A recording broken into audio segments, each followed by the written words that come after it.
Përshëndetje, sot do të përgatisim një tortë shumë të shijshme, e cila mund të përgatitet për çdo lloj feste në shtëpi.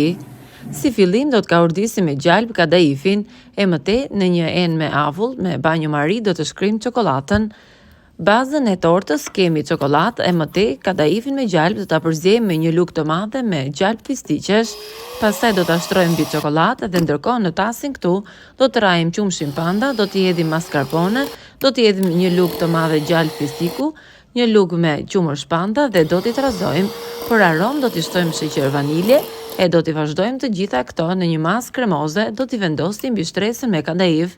E hapim mirë dhe lart do të hedhim nga çokolada e shkrirë ose mund të zgjidhni kremin e fistiqeve për ta zbukuruar. Kështu është një tortë e veçantë dhe tepër e shijshme në rastet tuaja të veçanta familjare. Si ju duket si recetë? Lini komentin tuaj më poshtë. Faleminderit.